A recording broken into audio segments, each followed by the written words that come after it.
Namaste. A very good morning to all of you on this Sunday morning. So thanks for sparing a few minutes to listen to me. Just wanted to share a few thoughts with all of you.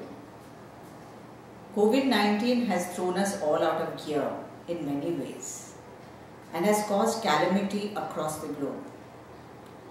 Especially, it has spelled disaster to school-going children as they cannot move out till this day from their homes. But it has brought along also a few positives. One of them is that it has brought us all together on a common platform through this digital medium. If not for this arrangement, it is unlikely that I could have addressed all of you together. So hence I would like to have a dialogue, probably calling it a monologue because I will be doing the speaking with you for two reasons.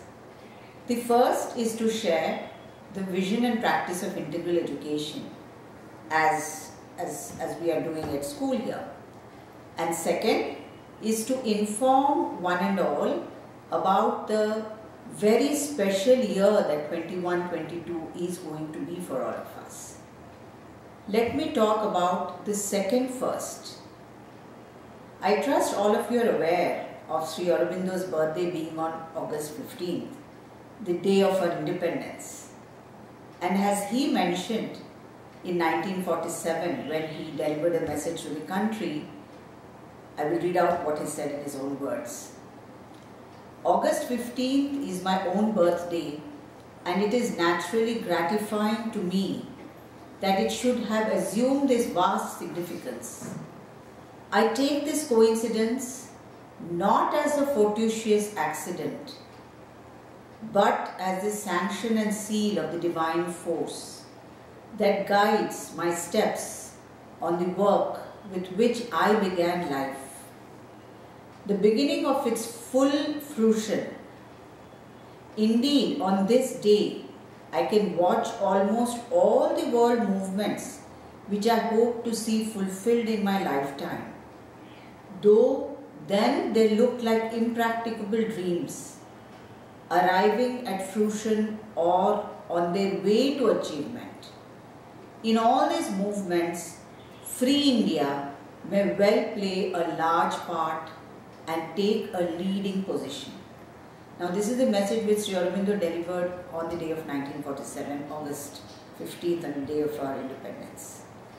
So this August 15th, 2021 is not only the diamond jubilee of Indian independence, but the 150th birth anniversary of Sri Aurobindo, who was born in 1872. It is surely prophetic in its implications, especially for India, as his foresight, his vision and his vision of the world movements are indeed unfolding themselves as has been envisioned by him more than 100 years back. Hence, it is a matter of great privilege for all of us to celebrate this sesquicentennial, as they call it, year of Sri Aurobindo, which is the 150th anniversary, birth anniversary year of Sri Aurobindo, one of the greatest Rishi and son of India. So we are all here together for this.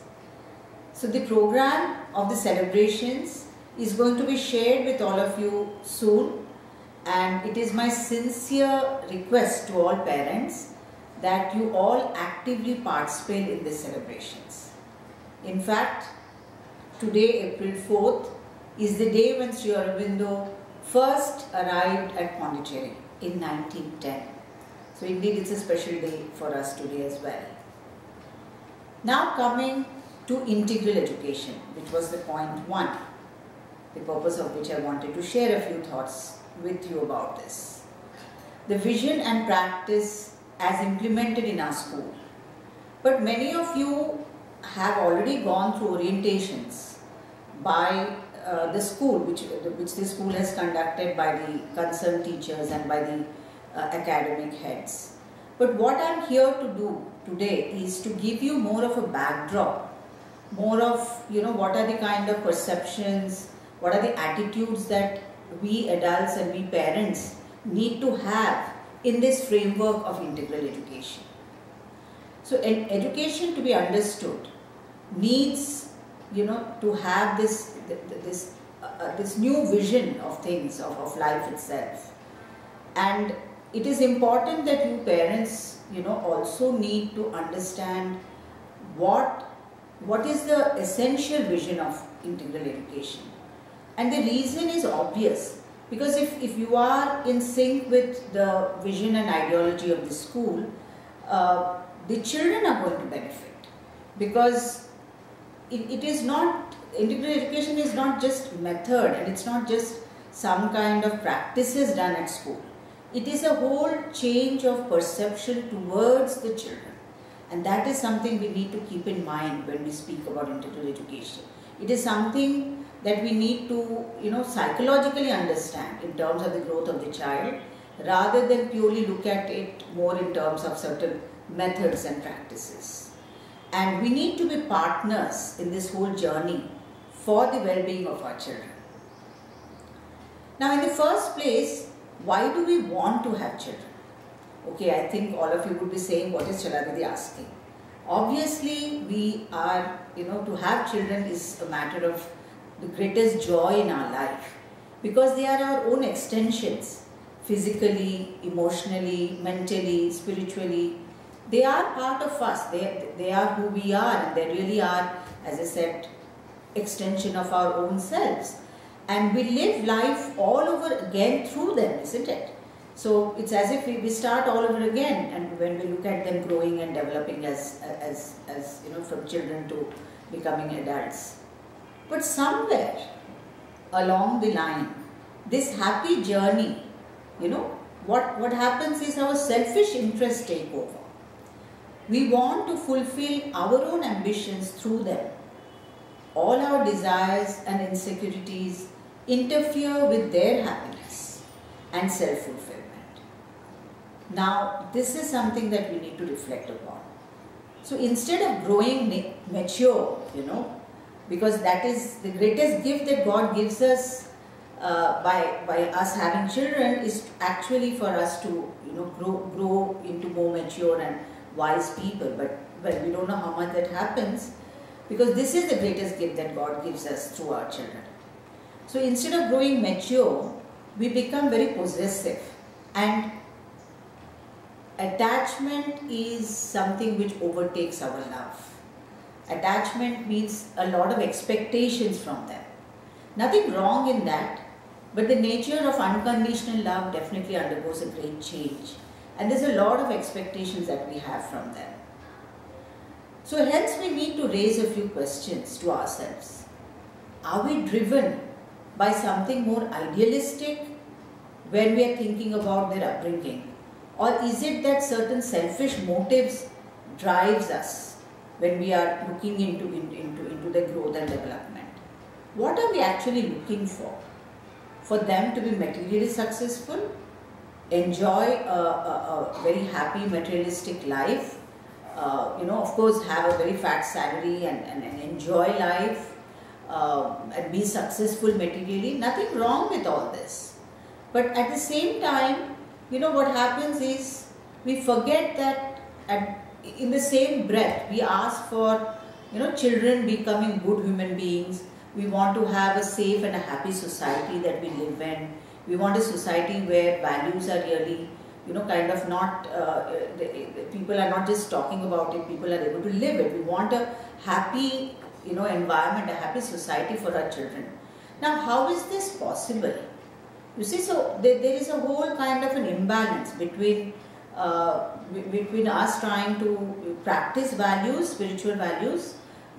By spiritual, I am talking about our highest ideals and principles of existence of life, versus purely being materialistically successful. So there is, of course, the materialistic success seems to be overriding. It takes a bigger hand over our need of really living life through spiritual values and qualities. And our education has also turned into a means to achieve this material success and pays mere lip service to inculcating values in children. So we do talk about value education, but I don't think we really are giving enough and sufficient time to nurturing these values and qualities in children. So we talk about them but fail to practice. So we set examples of wrong priorities in our life.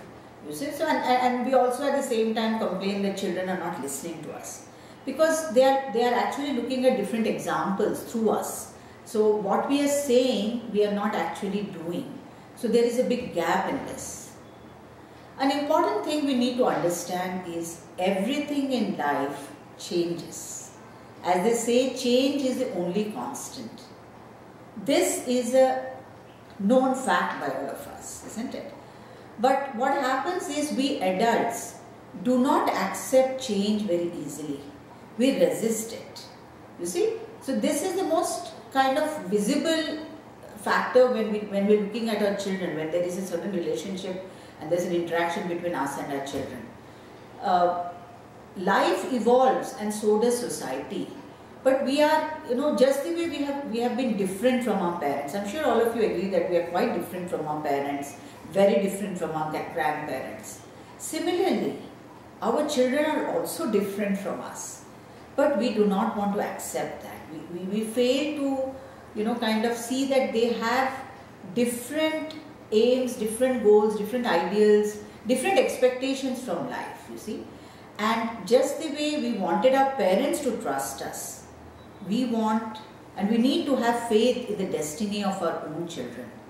They have different goals and we need to support them to fulfill them also, isn't it?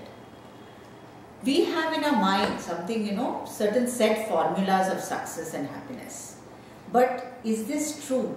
We need to really ask ourselves. We need to very seriously raise the questions that, these formulas of success that we have in our minds, do they serve as a panacea of all problems and difficulties of life? Are they really straight solutions to happiness?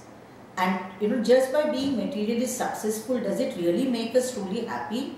All roads these days and since past decade or two, all of them seem to be just leading to Silicon Valley.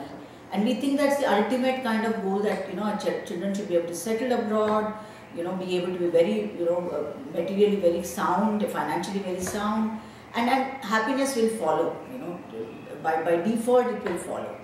But these are some of the questions we really need to raise. It's time that we really need to raise these questions.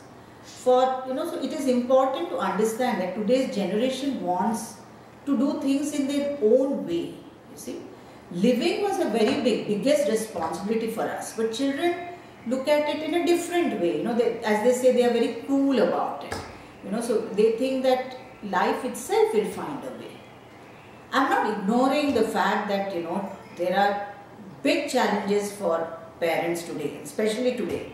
The kind of, challenges that the children throw on us is something which we really need to handle, and it is not easy. So I'm not trying to say that, we should not be laying certain rules, certain conditions, when they are kind of going off track, or when they are being disobedient, or they are really into very unhealthy habits.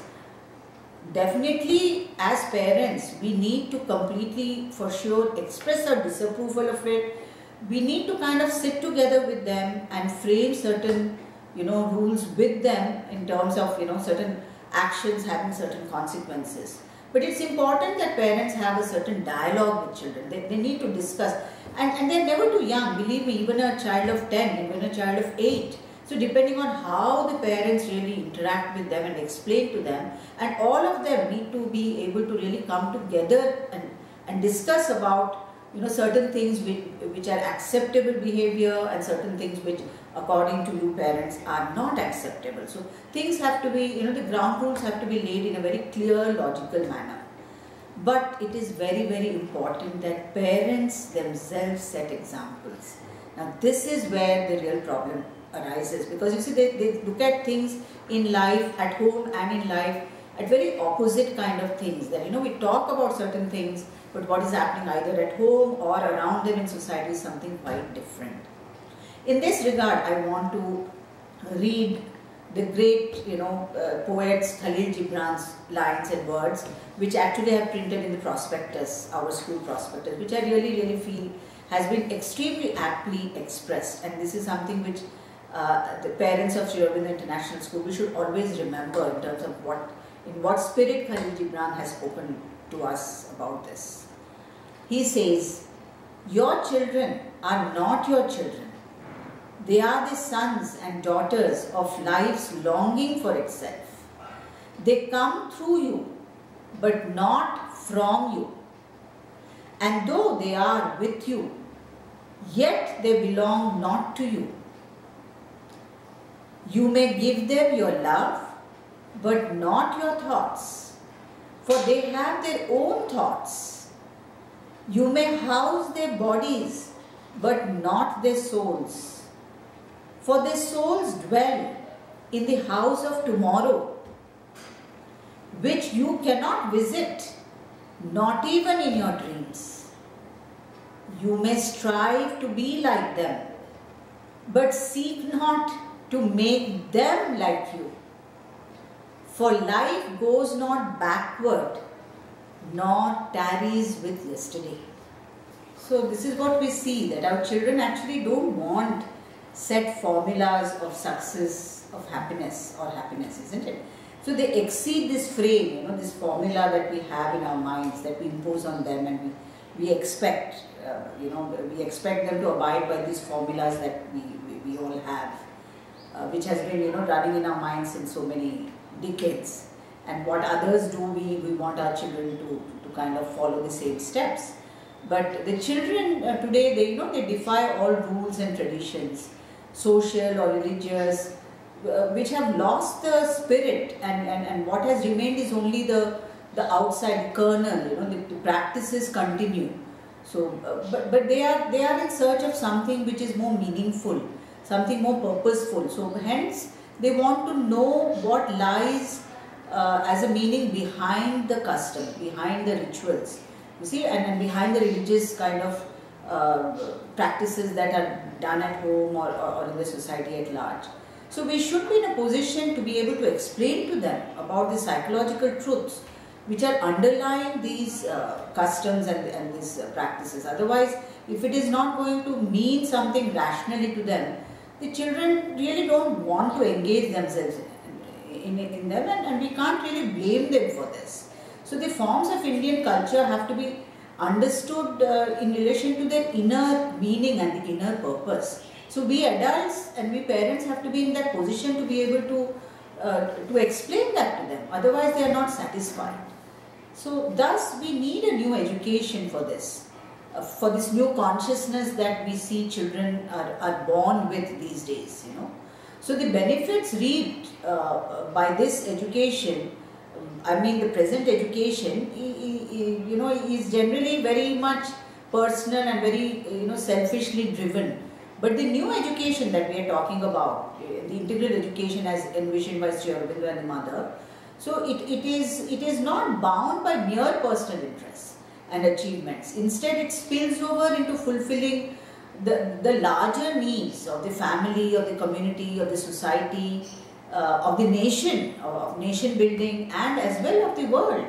So it is important to ask ourselves if we ourselves as adults are completely satisfied with the way life is going out, is running, is being, the way we are living our life. So don't we all want to exceed ourselves, exceed our limitations? We want to become better. In every manner we want to improve, we want to become better. And we want to go beyond our capacities, but we are all looking for also creating a happier society, a society which is more in harmony with each other, less selfish, less egocentric, isn't it? But isn't it time?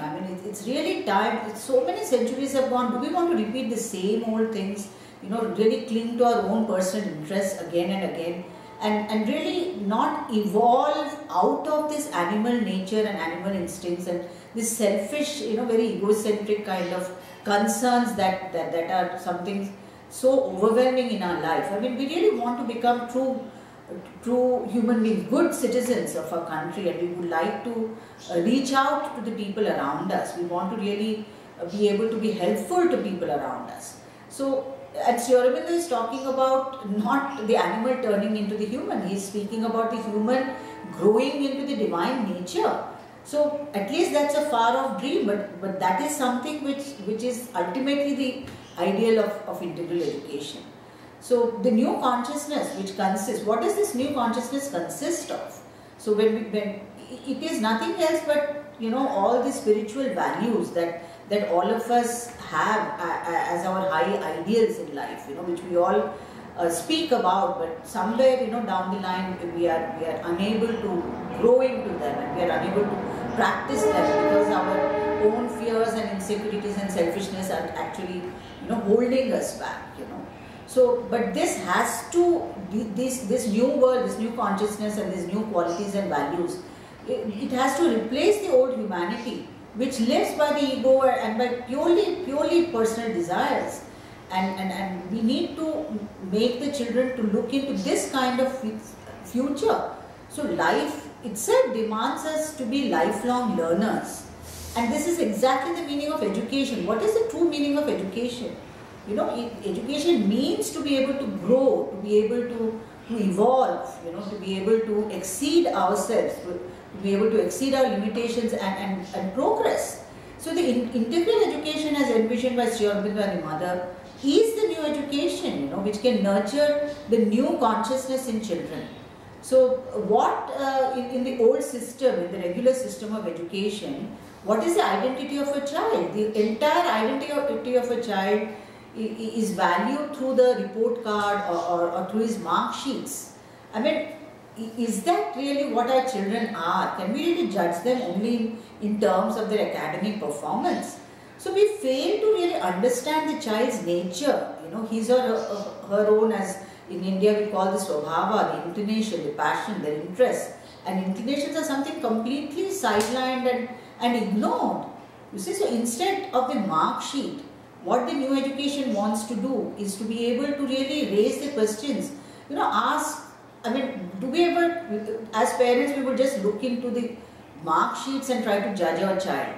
But, you know, as I said, we all talk all about good values in life, but are we really trying to raise the questions to a child? Are we really raising the questions to ourselves as parents, asking whether my child is happy, does he kind of exhibit generosity, is he helpful to others, you know, is he being kind, you know, all these, as I said, we expect of others, but when it comes to children, the only thing, our whole vision is so narrow, and we are just looking at, you know, and trying to think that, oh, he's a first class student, or he still has to achieve more and better marks and so on and so forth. But we are not looking at him as a human being, you know, who is going to be growing up into an adult, you know, and will return his own sense of, you know, obligation to people around him, to life and to society and to the nation. And if we really want to do that, we need to really, our whole perspective, perception and attitudes toward children has to completely undergo drastic change, isn't it? So we really as parents are quite confused about actually what we seek of life. And the aim of integral education is the growth and development of the entire being of the child. I think this is something which you are familiar with, which we are doing at school. So the physical growth, the emotional growth, the psychological, the ethical growth, you know, apart from the academic growth, we have always been able to, you know, kind of meet with the expectations that parents have vis-a-vis the academic performance. We have been doing very well, excellently in fact. So that is not the problem. You know, our whole heart and our whole vision and our attention also lies in trying to nurture this divine nature of the child, bring it forth, make the child to come in to connect with his true self, with his true, you know, the qualities which make part of his divine self. So integral education basically inspires the spiritual impulse in children and will direct children to seek truth, goodness and beauty in their own terms, not something that we already have set formulas about. So they want to really look at the world in a new way.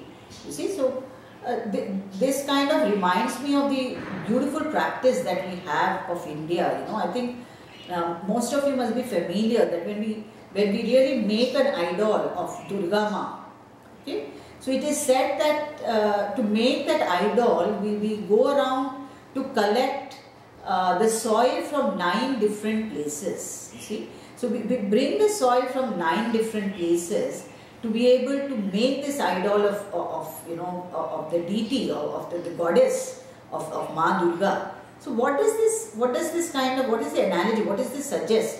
It suggests that it all depends on what value you are placing to an idol. We are placing what value are you placing to all the kind of soils that you are bringing from different parts, different kind of places. So the divinity lies within. It's not in the soil. It is in the perception of what we are bringing. How we are bringing all the things together to make the idol of Ma Durga. So similarly, it is very important that we need to perceive the uniqueness, the speciality of our own children, to be able to acknowledge and appreciate their uniqueness and their divine nature, and ensure that that is coming to the forefront.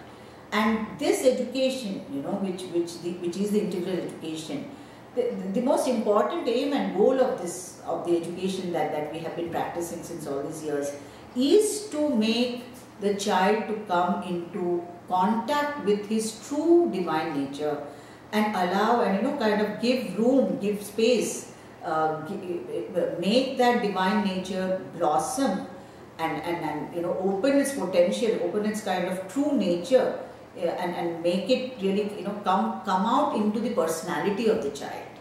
And that is at the core of integral education, and that is what the Mother and Sri Aurobindo talk about as the psychic education. And this is the most important. It is central, around which the physical development, the emotional development and the mental development, they are all integrated around this education of the psychic being, of trying to bring the true divine nature of the child into the surface and make the child to really experience it. So this is what I wanted to share with all of you. And again, thank you for your time, and just would request all of you to kind of reflect upon the thoughts that I've shared with you. And as I said, the whole importance is for both of us as parents and as teachers to partner in being able to develop the child in an integral manner. And we will be having periodic kind of sessions like this. I will be inviting my other academic heads and colleagues also to be able to address you, and I will be also very happy to have a kind of a tete-a-tete, as we say in French, to have a kind of a dialogue, or rather a monologue with all of you. So thank you once again.